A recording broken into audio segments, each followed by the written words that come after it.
Eva não foi criada da costela. Aprendemos errado a vida inteira. Isso não muda apenas o sentido de uma palavra, mas a nossa percepção da relação entre o homem e a mulher. Se você quer saber mais, fique conosco. Seja bem-vindo ao canal Sabedoria de Israel. Em Gênesis capítulo de número 2, versículos de número 21 e 22, o termo que foi traduzido por costela é sela.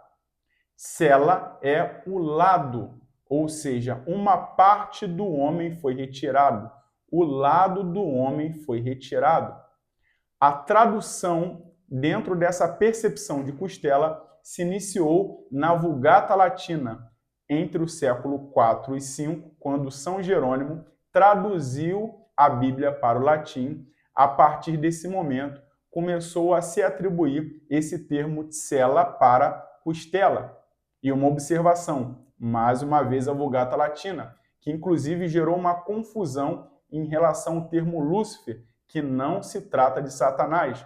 Inclusive, nós temos um vídeo aqui no canal falando sobre isso. Ao término, eu coloco aqui o link para que vocês possam assistir.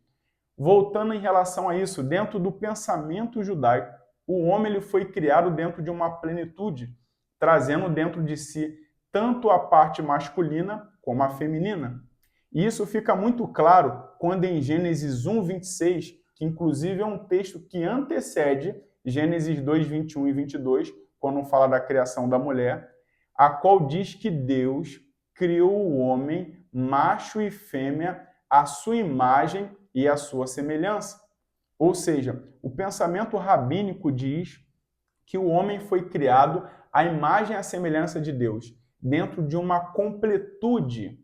E em Gênesis 2, 21 e 22, existe a separação de um lado dele, de uma parte dele, e não uma parte inferiorizada, que iria lhe ajudar se submetendo a ele como inferior. Não, uma parte mais espiritualizada, mais emotiva, mais sensitiva, tanto que a mulher ela possui essas características. Até mesmo dentro da religião judaica, alguns adereços, como o próprio tzitzi e o kepá, não são utilizados pela mulher, porque entende-se que a mulher ela consegue se conectar muito melhor à espiritualidade do que o homem.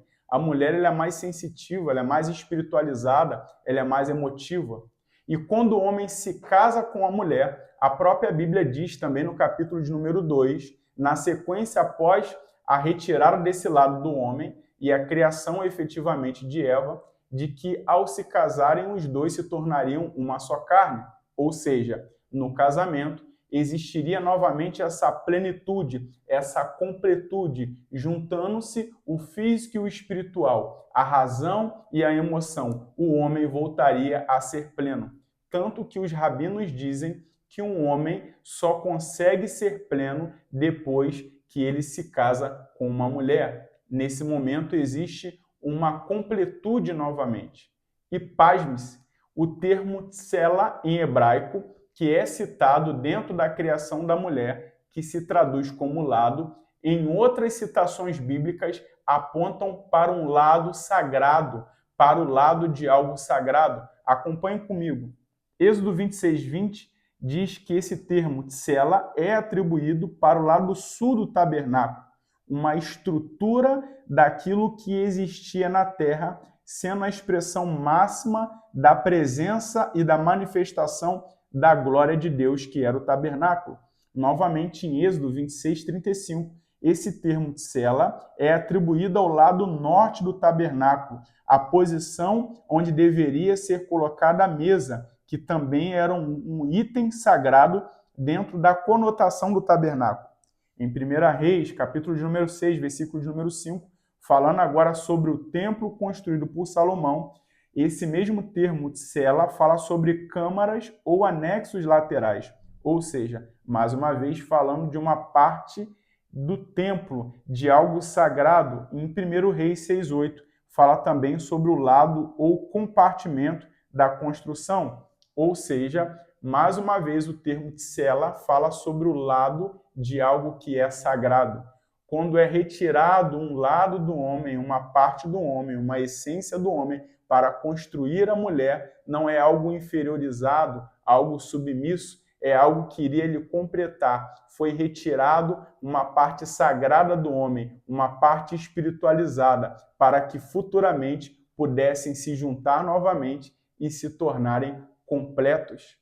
Tanto que em Gênesis, capítulo de número 2, versículo de número 20, quando a Bíblia diz, na tradução do português, que foi feito uma ajudadora, no hebraico esse termo também quer dizer uma opositora, ou seja, aquela que ficaria na frente dele, diante dele, se opondo a ele, mas não no sentido negativo, e sim aquela que faria com que ele fosse completado novamente, aquela que iria fazer com que houvesse uma junção, uma oposição para que os dois polos voltassem a se unir. Dentro de um casamento, de um matrimônio, quando um homem e uma mulher se casam, automaticamente eles conseguem fazer com que a plenitude volte a habitar dentro deles e também dentro do seu lar.